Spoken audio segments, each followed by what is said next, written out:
All right, welcome back to SoFlo TV. Again, everybody, it is your host with the most. First of all, let me say shout out to the people who actually take the time to sit down and listen to these mini lectures, okay? Podcast style SoFlo TV.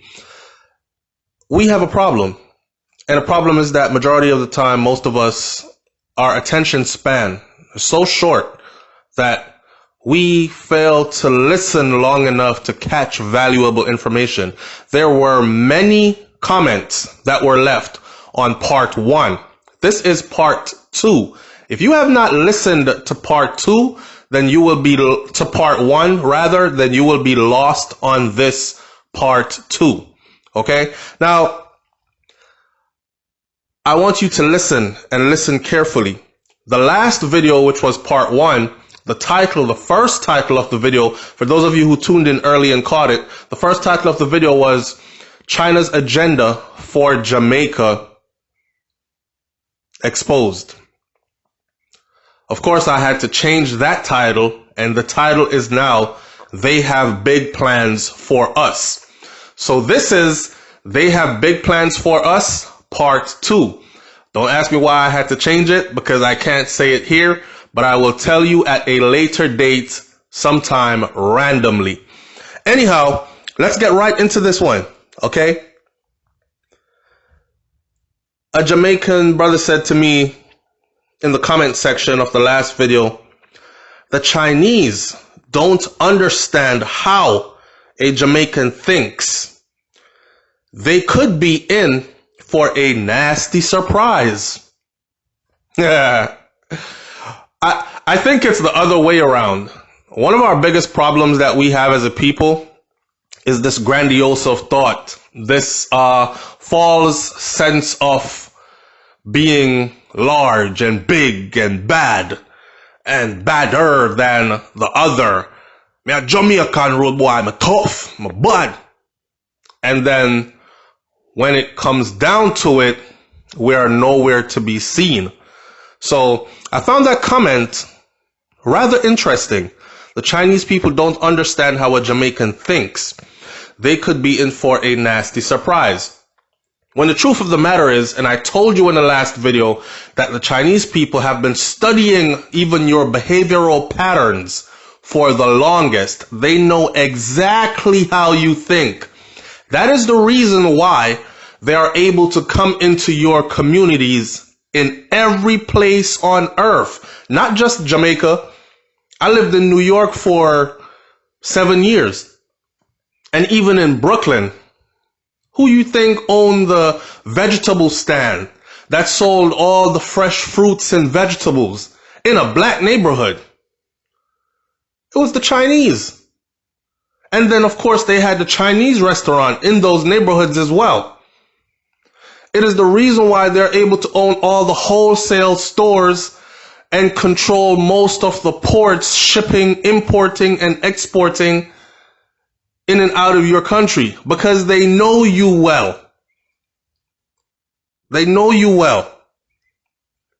Now, I want you to think about this before I go any further. China's population, because somebody said, another one of those somebody says, China's population, 1 billion, that's with a B, 1,439,323,776.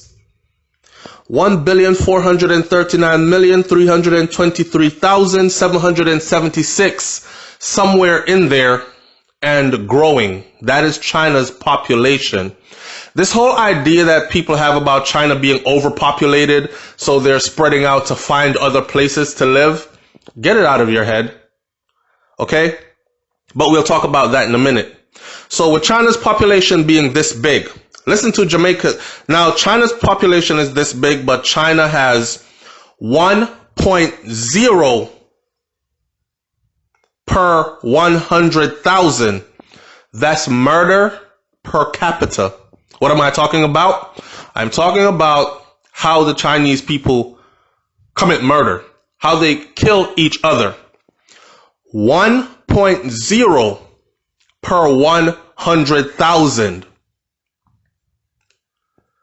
Jamaica's population is 2,961,167 as of today. Jamaica's murder rate per capita, 58 per 100,000. China's is 1.0 per 100,000, 1.0 per 100,000, and Jamaica's is 58 per 100,000. You think the Chinese man does not understand that you are aggressive towards your own more than you are towards anyone else? You think he really feels threatened? You think they really feel threatened around you? They know that you are more likely to harm your own, and you can be easily swayed to harm your own before you would even think about harming them. Now, in this part of the lecture, I want to talk about how smart China has been moving. Okay? Now let's talk about the art of war. So in their art of war, when I say war, a lot of our people think of bombs and bullets and guns.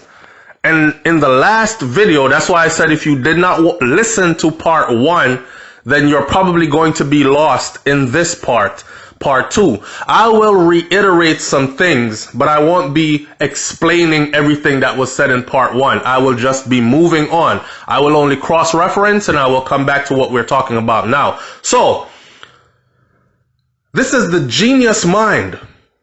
In order for you to truly conquer someone, you must first make them dependent upon you. Now I want you to think about this. First, you must make them dependent upon you. So, how many people have been dependent upon China? You can look around your house. Majority of the things that were manufactured by Chinese in China. Hell, I've even been in a grocery store in America and I've seen food on our grocery shelves. And it says American prawn, like shrimps, prawn. And for some reason I read the label and it says product of China. Your clothes, your vehicle parts, everything. Look around you.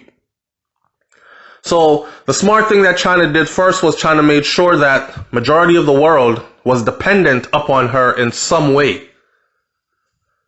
Whether it's for the manufacturing of goods at an affordable price or at a price so low that no one else could compete.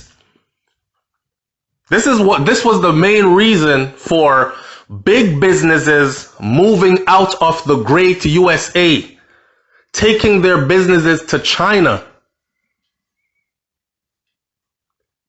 Because in China, they can run a whole warehouse of 1,000 people on the manufacturing line and pay all these people a salary and still walk away, the CEOs of these companies, and still walk away with millions of dollars in their pockets.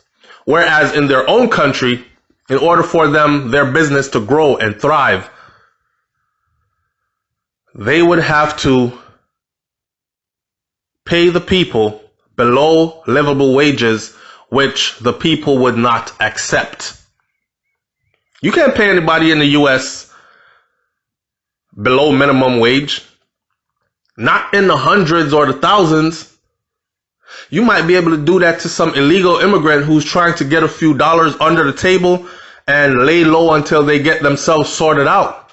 But as far as the citizens getting up, waking up every day, people have bills to pay. Mortgage, rent, car notes, groceries, children, school fees, all these things. And anything under $4.25 an hour is not going to cut it. But the Chinese know this. Let's talk about how China rebrands this virus that's going around. And I'm not going to say the name of the virus, but it's the same virus that has us locked in our houses, wearing masks, and standing more than 6 feet away from each other and all this other stuff. The genius behind that,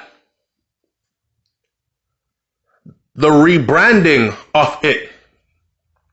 So the grand plan is to not only create this, to destabilize other people's markets, because they'll be too busy spending up all they have to take care of this, right?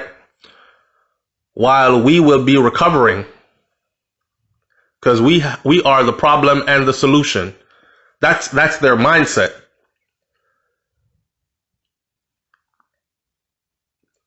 Rebrand it, because everybody knows when it first started out, it wasn't a black people thing. And then after China started to recover, we started seeing videos of blacks being denied entry to malls and stores and restaurants, and being kicked out of their apartment in China and being made to walk the streets all day. They went into a dormitory and kicked all the students out. And they've been made to walk the streets all day with nowhere to sleep at night. Now, shout out to the Chinese people who actually feel sorry for them and came out late at night to hand out blankets to them. But if you remember in history, who handed out blankets to who that had smallpox on the blankets and used that to annihilate those people? I will leave it there. If you want to hang around here, you're going to have to start doing some research. Okay? All right. So, this whole grand plan, right?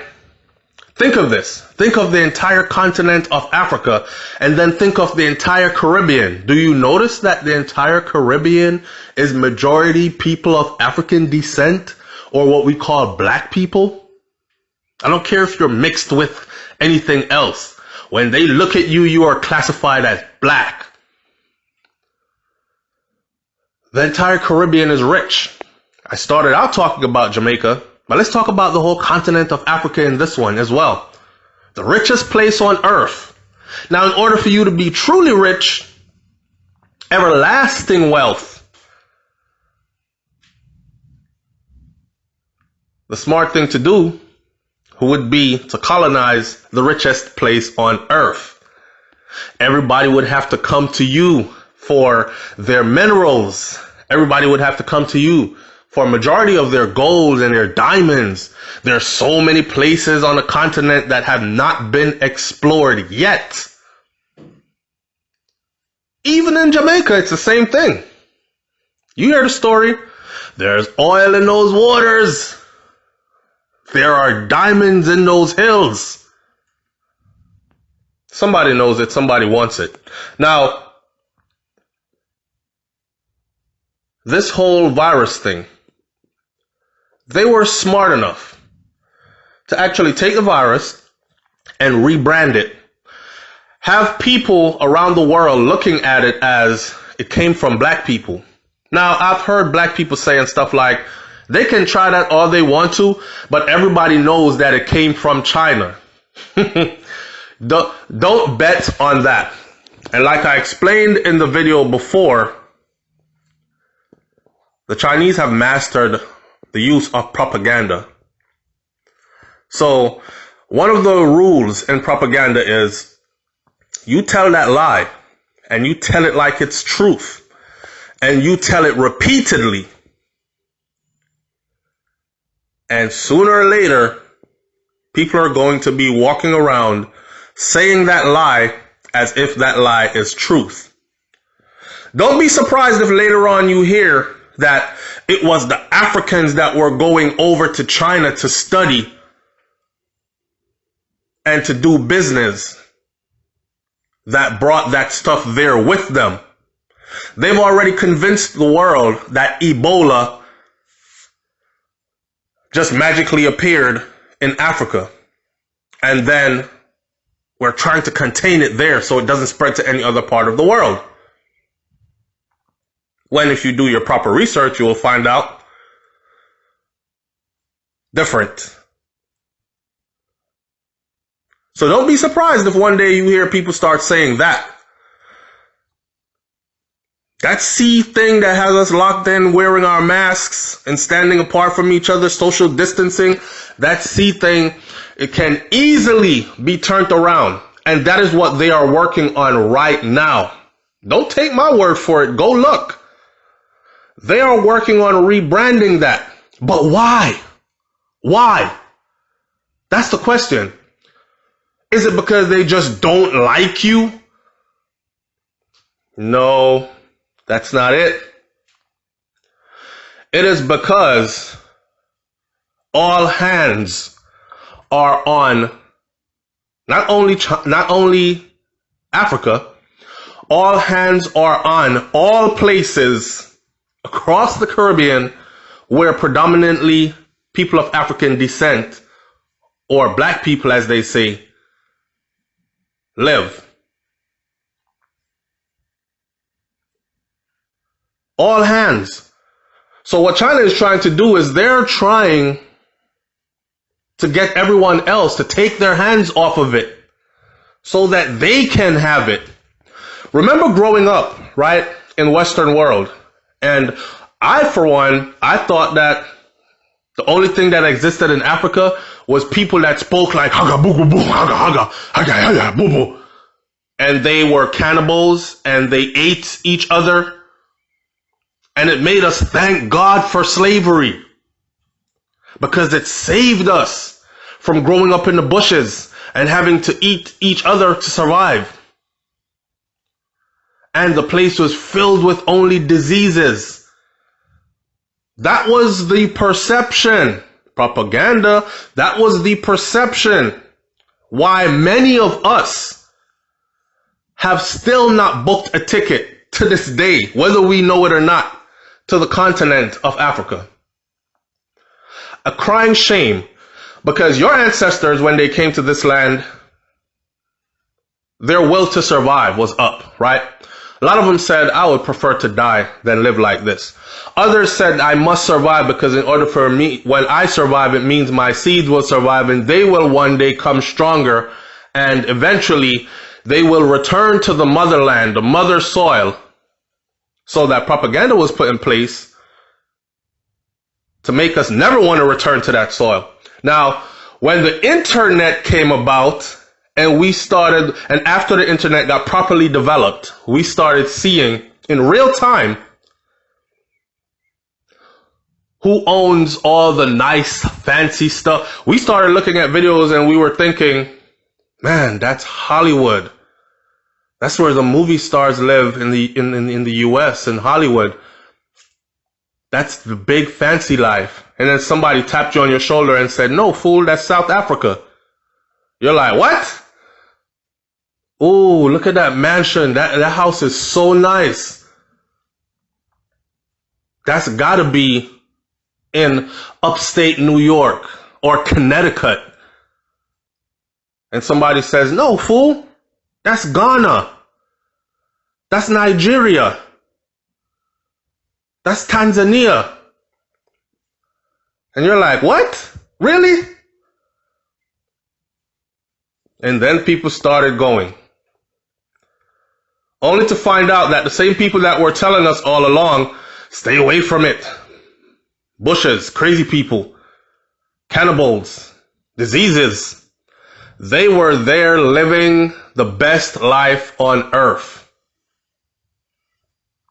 So it is with the same mindset that China has decided to, hey, If we can get majority of these people to think that this thing, that's where it's at, then of course people are going to start thinking, listen, I don't think it's a great idea for us to go there, because you see how they brought that sea thing to China, and then from there it pretty much locked down the rest of the world. China is recovering from it now, fine, but we're still battling thousands of deaths and all this other stuff.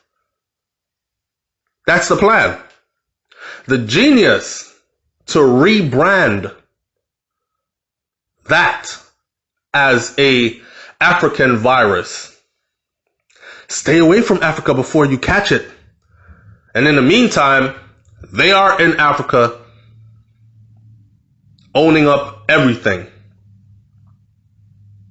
Now, I'll say this. Don't be mad at the Chinese. This is the part where the lecture gets fun. Don't be mad at the Chinese. And I say this because I see a lot of us being mad at the Chinese for our own shortcomings. Yes, SoFlo, you're so right. Our leaders have to kick them out. The leaders can't kick them out. Not anymore. Not at this point. When you tell someone, give me $10,000, I'll let you stay in my house for a whole year. And the person said, a whole year? Say, yeah. The person said, okay, here what? I'll give you 20. Make the deal even sweeter. You stay in one room in the house, and I take the rest of your house for a whole year. And you says, 20? Yes, I'll take it. And then you become a prisoner in your own home. And then halfway through the year, you decide, you know what, I'm tired of living like this in my own home. I should have never invited you in here in the first place.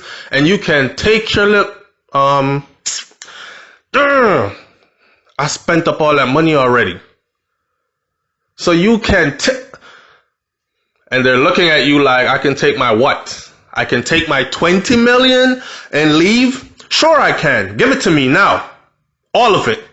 Because the deal was, it's gonna be a whole year. And you don't have that 20 mil. And you can't break that contract. That is the situation that is happening right now. So get it out of your mind about kick them out. Send them back. It's not gonna happen, okay? It's not gonna happen. Don't be mad at them for our own shortcomings. I have more of my own people telling me, you only talk bad about Jamaican people. That's all you do on YouTube. I painstakingly do research and put these talks together and then deliver them in hopes of uplifting, enlightening, educating, sparking a fire under someone that will pass it on until it catches on, and then I can see something revolutionary happen. That's not going to happen. Too geared and conditioned to kill our messengers, to kill our prophets, and that is why we are everyone else's footstool. Don't be mad at the Chinese for our shortcomings. We can actually learn from them. I put up a video on the channel before where I said there are so many things that we can learn from the Chinese in Jamaica, that Jamaicans can learn from the Chinese. Man, listen. You should have seen that comment section. I had to erase so many cursing and disrespecting.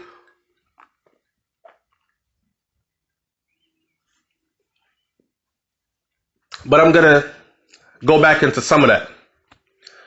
Some of it, I'm going to reiterate. When I say we can learn from the Chinese, remember that prominent Chinese businessman.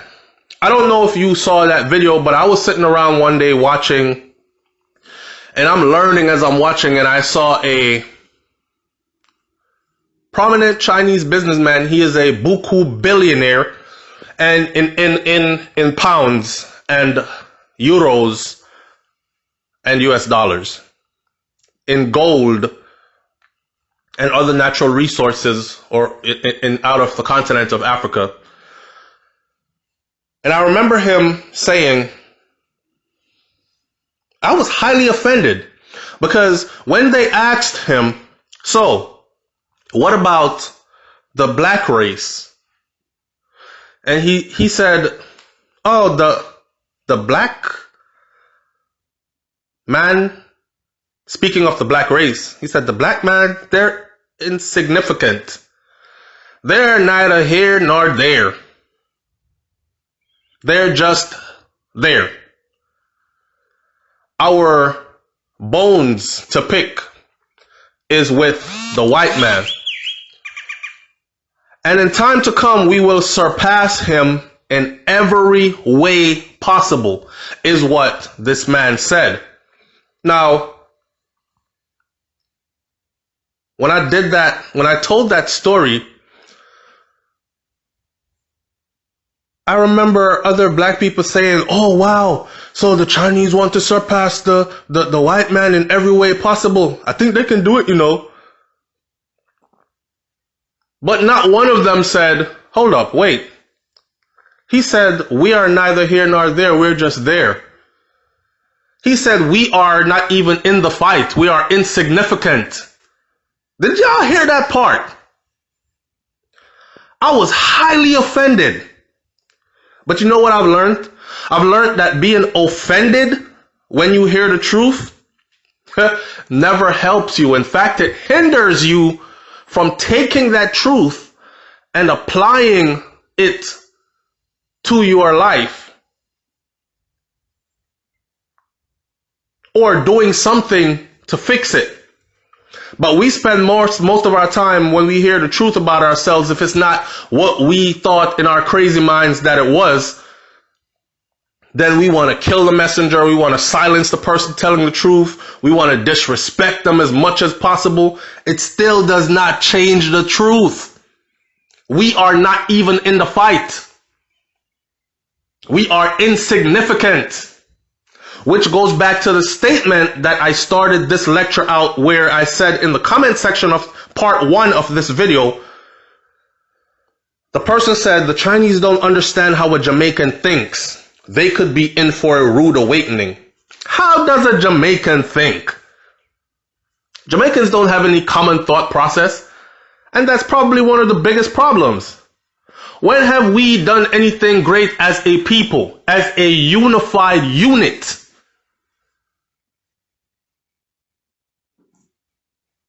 Listen, simple things like support your own, I've seen us fail miserably at.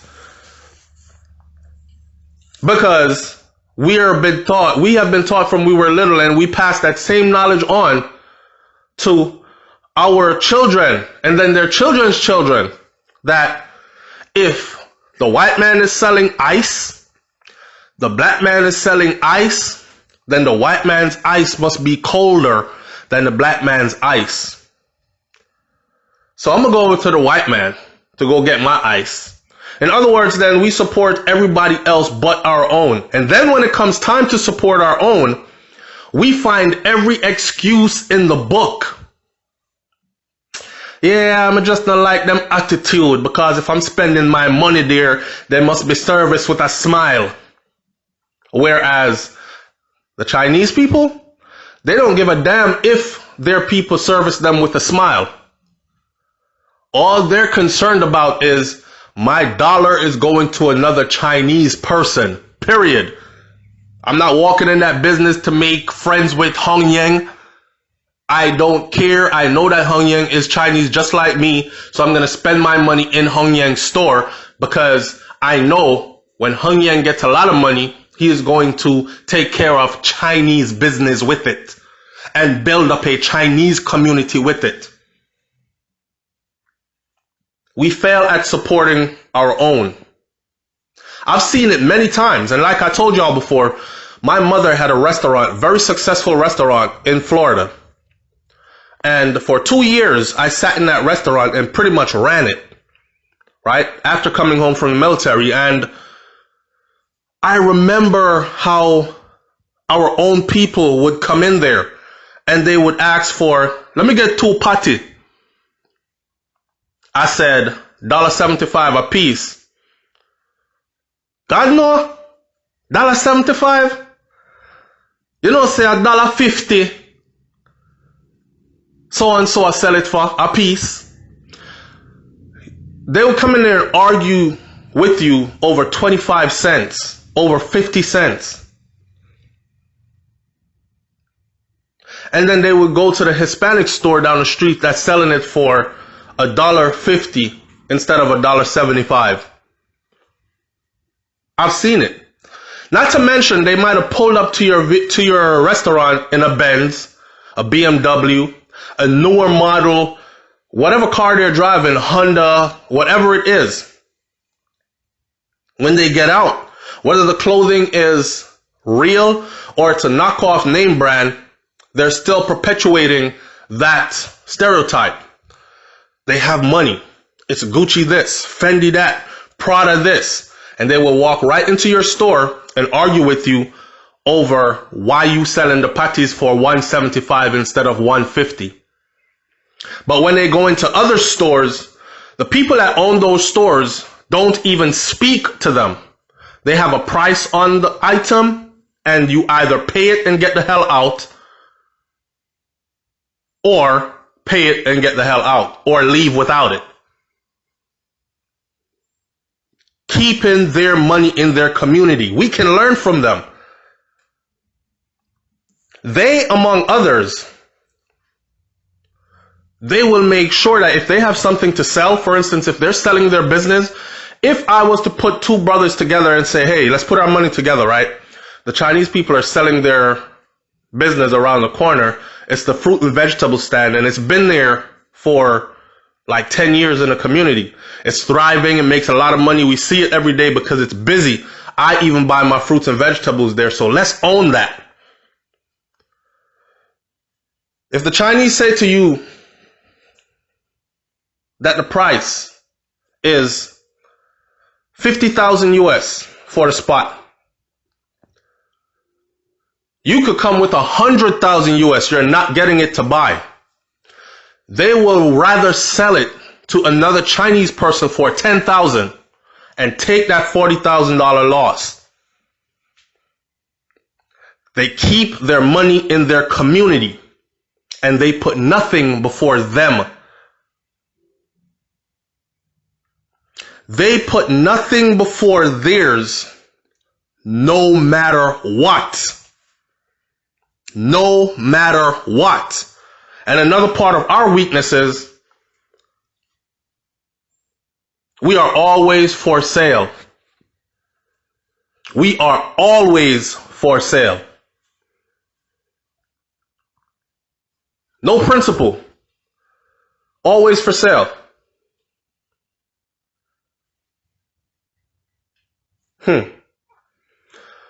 Organize. That's them. Centralized. That's them. Pooling their resources. That's them. We're not organized. You have us, black people, especially in the Caribbean, are divided on every level you can ever think of. And remember, I was speaking to my Jamaican people, but now I'm just speaking to us, period. We're not organized. Everybody belongs to a different group, a different sect, different religions, all kinds of different women's movements, empowering this and that. Everybody belongs to different everything. We're not organized. We haven't been able to centralize, come to one goal, unify on the basis of one cause, which is our blackness, pool our resources together. Ain't happening. That's why we own nothing. We don't own hospitals. None. We go to the same people that we are psychotic. We go to the same people that we curse out. That some of us say, yeah, man, I trust them enough. But as soon as you cough, Oh, man, I forgot to the doctor, you know, my doctor named Dr. Chang. we go to the same people. We don't own anything. We don't own our hospitals. So it's important to take care of your health. And it's important to have people that are skilled intellectually in this field that have your best interest at heart. Otherwise, they can misdiagnose you. They can sell you expensive medication that you probably don't even really need, which is what we see happening. And that's our punishment for not having our own hospitals or our own emergency care facilities, etc. We don't own any banks. So here we are putting our money into somebody else's institution. So your money just sits there in your savings account. You could put that money under your bed and it will be safe because it's growing about the same amount of interest as just sitting in a regular savings account. While they are taking interest off your money and using it to funnel other big businesses. It's like you're lending them your money to use as capital. If you understand banking. So we don't have any banks, we don't have any hospitals, we don't have any schools. So education as we know it is driven into our brains how they want to drive it into our brains. So we even learn about ourselves from them, from their perspective. Great example. Ain't no school in the West teaching you all of African history. That's a fact. How many of you, raise your hands, how many of you went to a black school that taught you African history? The great African history. And now raise your hands. How many of you went to school and you were taught about slavery first? So your history started with slavery.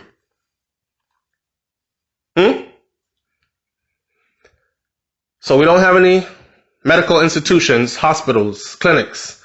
We don't have any schools, higher learning institutions that are for us, by us, teaching our curriculum. Listen to what I said, because I know a lot of people are going to say, nah, SoFlo, we have black schools teaching our curriculum. For us, by us, teaching our curriculum. We don't have any radio stations. We don't have any newspapers on a big level. So when we turn on the news and you see a man was arrested today for murder, rape, and the first thing you see, and they say suspicion off. Bam! And that blackface stays on that TV screen and is ran on that TV screen about 70 times for the day in the next 24 hours. And then tomorrow you hear the same thing again and you don't see any face. And you're like, well, why are they not showing this face of this person? And then when you go do your research online, aha! You know what I'm talking about. We don't own any media outlets. So how we are portrayed is up to the people who don't want us to be portrayed in a good way.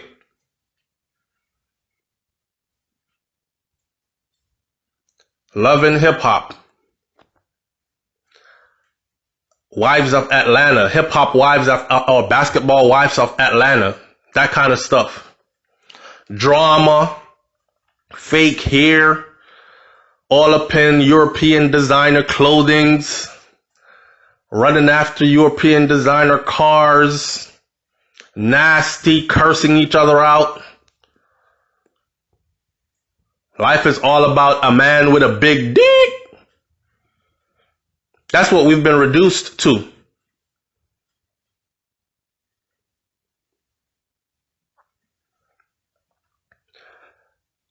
China never let go of their own culture, whereas we did. And I don't care what people say about, oh, they were enslaved. Okay? We tend to admire everything from everyone else except for ours. We love other people's culture. We love other people's way how they dress, way how they speak. We love their food. We love other people's everything except for our own. But they are chat some patois. Lord, them chat buddy. Oh my God, he speaks so badly.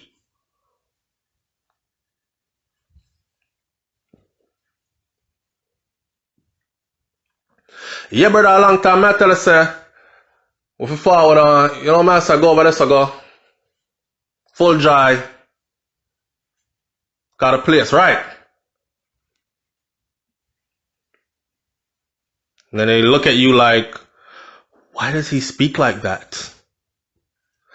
You even have our own people saying, speak English. The slave master no longer has to whip us. Speak English, boy. Speak English, boy. Speak English, boy. We don't have to get that whipping anymore to say, my name's Toby, not Kunta. They whooped the Kunta out of us a long time ago. I'll give you a good example. When I was growing up, I was on Sizzler's music really heavy because I was going through my little Rastafarian walk, right? And Mutabaruka is one of them that I listen to heavily as well. Now, listening to these people, I said, yeah, Sizzler, I like him name. Mutabaruka. That don't sound English to me. But like that. Because I was, from a young age, I was like, why do I have a European name?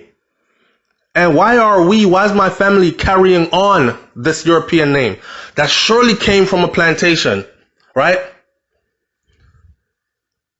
Once they see you out in the world, oh, you're a Smith? Yeah, that's one of the Smith descendants from the Smith plantation in Jamaica, where the Smiths controlled a lot of banana and sugarcane.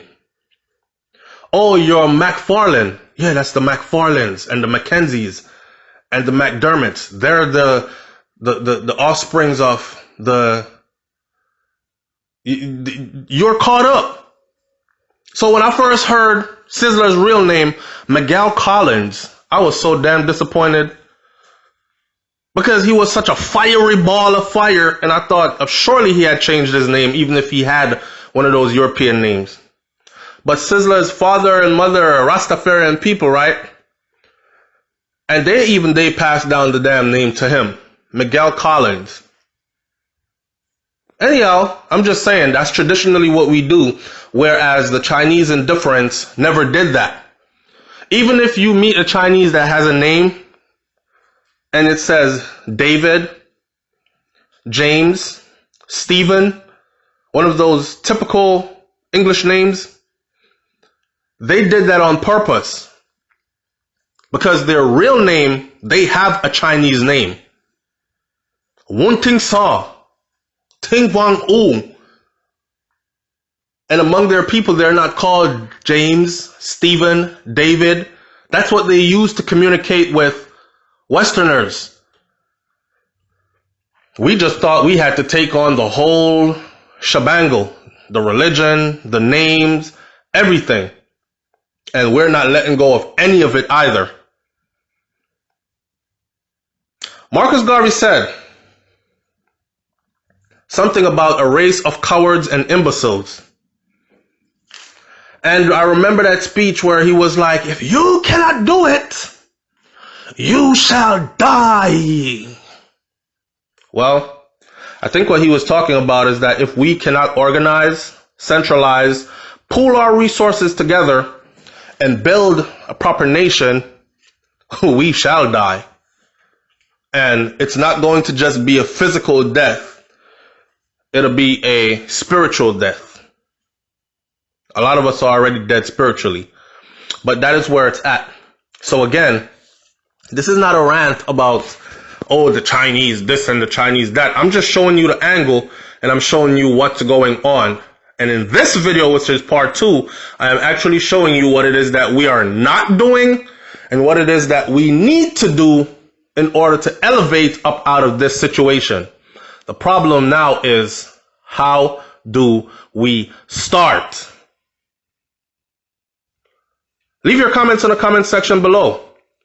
Part 3, I will probably be talking about exactly what we can do to rise up out of these conditions. It's SoFlo TV. Thanks for listening. I'm out. Peace.